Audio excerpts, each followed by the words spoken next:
Welcome back to Pro Scrims. It's Revan and Mr. X, compLexity versus Curse, but compLexity, they lost the first two maps of the series.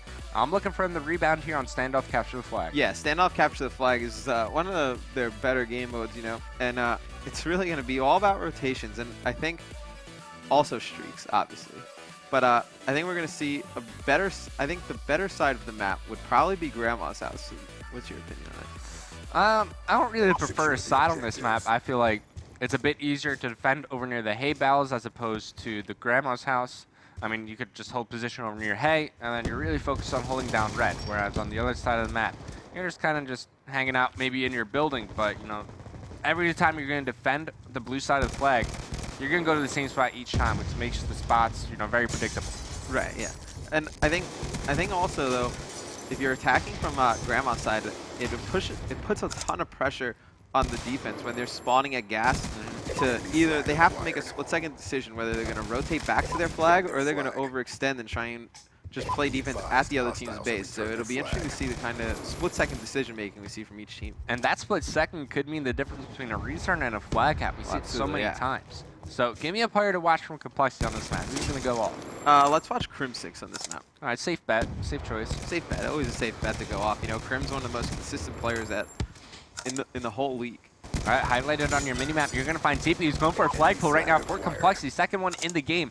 He's just going to try to force a rotation. Does pick up the initial kill there onto complex. Crim, he's got to watch his back because Blindfire is going for the kill. Does find it. Crim is going to challenge here, but Blindfire behind a head glitch will be a tough kill to make, but he makes it there.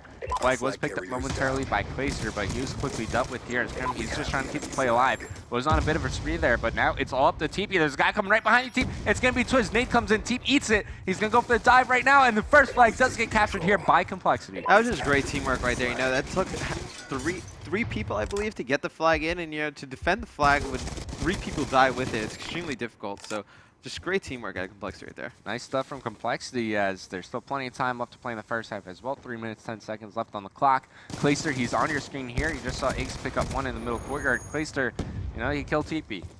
It happens. Yeah. A little misfire. No big deal. Okay, so now you see the Curse members, they're going to rotate back, and this is exactly what you were talking about. compLexity, they're putting pressure onto the Curse flag. So Curse, they have a decision to make. Do we rotate back, try to defend, or do we overextend, try to gain some map control there, maybe sneak around, go for a flag? Well, they chose to defend, and they did it successfully.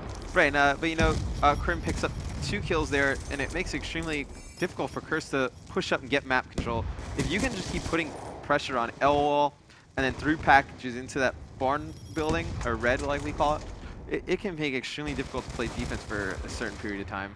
Oh man, Clayster finds 2 there. Gets the collateral. He takes out complex and Twiz. But I feel like this map, it's more about your objective player. If he's able to sneak around through the alley and pinch in while, you know, his teammates are coming in from the other side of the map, you're going to be able to get a lot of kills and then put on a ton of pressure near the flag. Right, now one of the best players actually that does that sneaks around and gets those pulls is Spacely from FaZe. I talk about it all the time, man. Spacely from FaZe Sneaky he's very annoying to play against on this map, to be honest, because he's very sneaky. He gets always in your base, and he's always putting pressure on your flag when you least expect it. Yeah, that's where your job comes in, Mr. X. You're the one keeping tabs on it. Right, have we found Spacely? Where's Spacely? Where's he at? Where's the sneaky guy at? But now... Yeah, I keep track of all the respawns and who we don't kill for a certain period of time, so we're pretty good with avoiding getting sneaked on.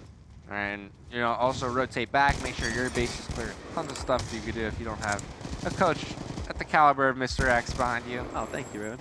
So Blindfire is on your screen just so complex. He's near the flag, but, you know, every time I look at this mini-map, TP's in a position to pull. It looks like Curse, I don't want to say, well, maybe they're a little sloppy on their rotation, or maybe TP's just really good at sneaking around. I think it's just, there's just being so much pressure put on the Curse base right now that we've seen 1 flag scored already, and, you know, if you have this much pressure being put on your base, it's never a good thing. Something crazy or just 2 people are about to go down and then you're about to get flooded, and it's never good when that happens. Well, Twiz says, you flank me, I'll flank you back, bro. Now he's going to be pulling a flag. You see there's a member from compLexity. It's going to be Ace in great position to stop this. Twiz with the pre-fire. Guess is right, but I don't think he knew Ace was actually there, as Ace does get the return. 45 seconds remaining in the first half. Flag will get counterpulled here by Teep. You see the spawns from Curse. It looks like compLexity, they got the map covered. There goes 3 kills in favor of compLexity. Blindfire now, last one alive. That's going to be a capture for TP with 30 seconds remaining. They're going to go up 2-0. And that's one of the dangers of having a guy sneak around and pull a flag when your team really isn't that good a position, because if you die with that flag and then your teammates die pushing out trying to get those cutoffs for you, then it opens you up to a counter. Well, one thing working in favor of Curse right now is no one from compLexity has acquired streaks just yet. Of course, Clacer, he's working to them, as well as TP. He's got the best start. He's around 3/4 of the way, and when I was talking to TP at the Turtle Beach MLG PAX Prime Invitational, he said around 3/4 of the way is when you could start playing for your streaks. Right, yeah. Usually, even in CTF, I usually say around a minute to go, you usually start playing towards your streaks. If you can get in there and touch the flag maybe at the last second to acquire some points, every point is worth it in CTF because streaks are so huge to prevent caps, to get caps. It's just, streaks are huge. Yeah, streaks very important in capturing flags. So, you know, a minute left. Start building that streak momentum going into the half. I mean, you're going to have an even breakout at the start, so go for those power positions. But Teep, he's the guy to watch here. He's always sneaking around through the back alley. And I'm actually surprised Curse. They didn't send anyone in the back alley. Teep, he's got a free path to the Curse flag. Right, now that's very interesting that Curse would send 2 guys to tank, because at the beginning of the round, it's a very difficult spot to play from on that side of the map. And you're going to see T pick up a kill on the flag and pull a flag, and it looks like they have pretty good cutoffs right now. Yeah, that's 3 dead right now. Make it 4. You see all the members from Curse, they're off respawn. Teep, this is a guaranteed cap, plus he's going to get Scorestreak from this compLexity. They're in a fantastic position, but you also got to watch out for Clacer. He's on a 5 kill spree, so as Teep gets his streaks, let's switch over to Clacer as he's trying to acquire his. No, I mean, if you have 2 people with streaks in CTF, that's huge. But one thing you also have to take into account when you have 2 people with streaks on CTF is you have to communicate who's going to use whose streaks first, because there's so many times where you see 2 teammates in CTF get streaks and they both call in Hellstorm missiles or lightning strikes at the same time, and that's just a waste. So Teep, he's going to call in his Hellstorm missile. Clacer, he's working towards his streak, but I think the Hellstorm missile was shot down, but Clacer does earn his. He's going to call in his right away. Who is this for compLexity at the opposite base? That's going to be Aches here, but as you're saying, miscommunication with the streaks right there. Lightning strike from Teep gets called in, and Clacer also burned in his Hellstorm missile, but the return was made from Aches. Yeah, and that's exactly what I'm talking about. You know, it's a waste of a Hellstorm missile that could come up huge later in the game. But compLexity, they still have a very comfortable lead. 3 flags to 0 with 3 minutes 25 seconds remaining. I mean, they still got a lightning strike to work with at least. So Teep, he's out of streaks, but he does have a War Machine to use. It's still effective, but it's not like a main flag stopping score streak. I do like the War Machine on CTF because even if you have Flak Jacket, you get hit, it slows you down and delays your sprint for just a split second, which can come up huge within stopping a guy in the middle of the map trying to go for the flag. I think the best use of the War Machine would be, you know, maybe you spawn out in your gas station, your team doesn't have position at your base, you just fire it off at that blue van, try to slow them down out on your flag, as you were saying. We'll see when Teep decides to call that puppy in, but it's going to be Aches on your screen now. Just found 2 kills as he took out compLex and Blindfire, but you still got Miracles and Twiz threatening the compLexity base, and Curse, they're going to have to make a move soon as Teep, he is going to call in the War Machine. Right, now Curse is going to have to get extremely aggressive here. You know, they're going to have to overextend a little bit and probably play a little bit of a game they don't want to play, but they need to put some pressure on the compLexity base and get flags right now. And these are some big score streaks for Miracles if you could acquire them, but you see the counter pull was already made by Clacer. He set up near the gas station, and this is going to be a very rough position for Curse because obviously they don't want to defend a flag carrier right now, but not only that, they're down by 3 flags. They really can't afford to rotate back, check out the alley every time off respawn. As you were saying, they got to be a lot more aggressive, and you know, it's going to force them to miss some rotations near the back alley, which could allow Teep to sneak around for more flag kills. Right, and they, especially in this stalemate, they can't afford to play too defensive right now because they need the flag cap as fast as possible. They're down 3 flags to 0. Make it 4. Yeah, we're going to make it 4. And then he also has streaks, which makes it extremely difficult to come back from this late in the game with a minute and 40 left. But Curse is in a bad situation there. You know, down 3-0 with a stalemate, you have to push basically all 3 guys out. And to play defense with the flag's pretty easy. So this is going to be another flag cap for compLexity too, within 20 seconds of each other. They're going to go up 5-0 with still plenty of time left to play as Teep got streaks. Clacer has streaks. You see the scoreboard right there. Clacer, he's leading the team 28-12. TP has 4 captures. Yeah, that's just great objective work out of Teep. You know, he's always playing that great objective role, but he also slays a lot too for an objective player. You know, on a 6 kill spree right now, we don't see that a lot from a lot of the objective players.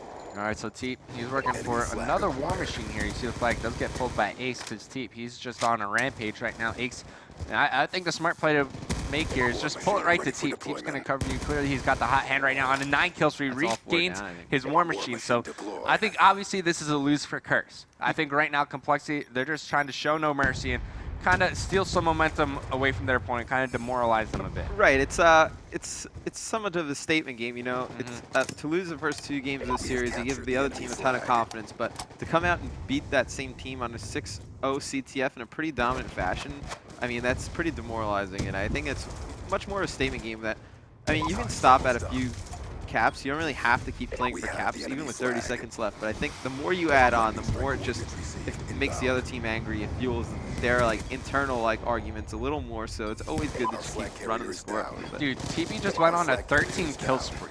Yeah, that happened. That's insane. Let's look at our scoreboard here. I mean, you got Clayster on top, but TP, he's doing some major damage. 24 and 15, and Ace and Crimsix, they're just along for the ride. When you got 2 teammates just going off like that, you don't really have to do much. And in the closing seconds, you see complexity. They captured their 7th flag of the game.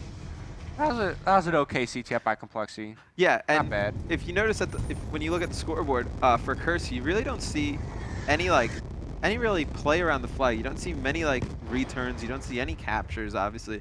But you know, it's kind of like how we talk about hardpoint with captures and defense. They really didn't put enough pressure on the flag or get map control to win the game. And we're going into round 3 of 5. That was you, man. You set up the rules. That wasn't me. Do not blame Revan. Blame Mr. X. He does not know the rules. Revan doesn't like peanut butter.